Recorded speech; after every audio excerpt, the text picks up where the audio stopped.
The younger brother worked hard every day on the construction site, but the older brother was a CEO worth tens of millions. One day, the secretary rushed into the office in a panic.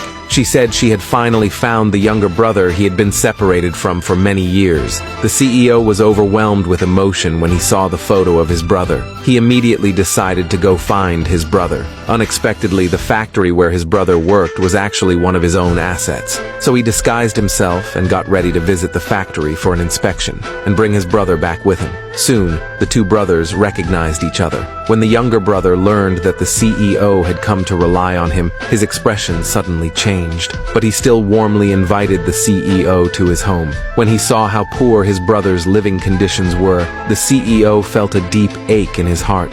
It turned out that after the brothers were separated, the younger brother had lived alone. His wages barely covered basic needs. Seeing this, the man proposed taking his brother away from there, but the younger brother said he was used to living there. He didn't want to leave. Instead, he asked his brother to stay and live together. Before the man could say anything, the younger brother ran outside. Soon, he came back carrying an old hen. He said he wanted his brother to work with him at the factory. On the way, the younger brother said that although he had no abilities, he would never let his older brother suffer. Soon, the two arrived at the factory. The younger brother handed the basket to the factory manager. It was only then that the man realized the hen was a bribe his brother had used to get him a job. After much pleading from the younger brother, the manager gave the older brother a relatively easy job. Just as the younger brother was leading the man away, the manager found cash hidden inside the basket. The man shouted out immediately upon seeing this. It was only then that he truly understood that the job had been bought with money. He loudly questioned the manager, asking who gave him the authority to do such things in the factory. The manager then turned on the younger brother and blamed him. He threatened to fire him if he kept making trouble. Even though the younger brother pleaded endlessly, the manager still refused the gift. He directly took back the work badge, but the younger brother didn't give up. He still wanted the manager to accept the gift. While the two were arguing, the factory supervisor suddenly arrived. He immediately asked the manager what was going on. Before the manager could reply, the younger brother begged the supervisor to let his brother work there, to let him have the job. Unexpectedly, after seeing the gift, the supervisor scolded the manager for being inconsiderate. After all, they were all neighbors, and neighbors should help each other in times of need. Seeing this, the younger brother thought the supervisor would accept the gift, but unexpectedly, the supervisor asked for 2 chickens instead, meaning that getting a job would cost $6,000. Seeing the younger brother hesitate, the supervisor called over many of the workers. He said there were a lot of orders in the factory now, and if anyone had friends or family needing a job, they could be brought in.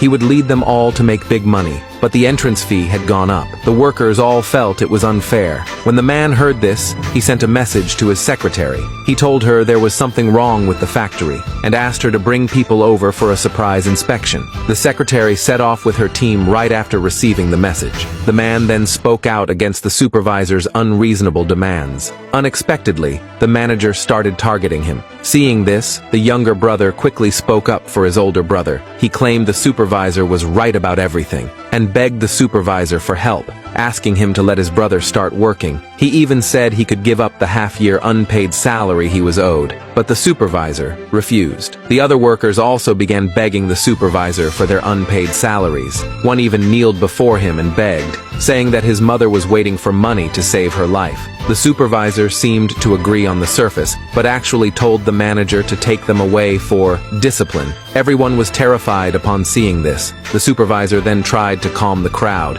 He said the wages would be paid soon and asked everyone to wait. Seeing that no one dared resist, the man could no longer hold back and directly questioned the supervisor, why he wore and used luxury goods, yet refused to pay the workers. The younger brother desperately tried to stop his older brother from speaking out. The manager took the opportunity to publicly scold the man. Just then, a phone rang nearby. When they learned that the group was coming down for inspection, the supervisor panicked. Afraid the two brothers would cause more trouble, he ordered someone to lock them up. Soon, the CEO's secretary arrived at the factory with her team. The supervisor and his people gave them a warm welcome. They even gave the secretary a tour of the factory. After the inspection, the secretary asked if any new workers had recently joined.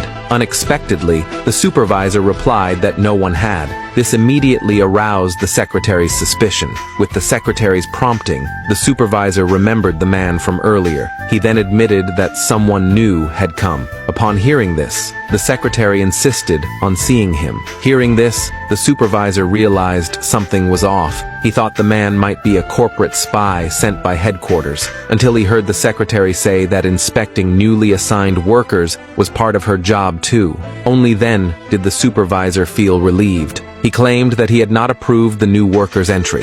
After hearing this, the secretary immediately sensed that there was a problem at the factory. After all, it was the CEO himself who had informed her about the inspection. Sure enough, when the secretary checked the financial records, she found inconsistencies in the accounts, and even overheard someone calling for help.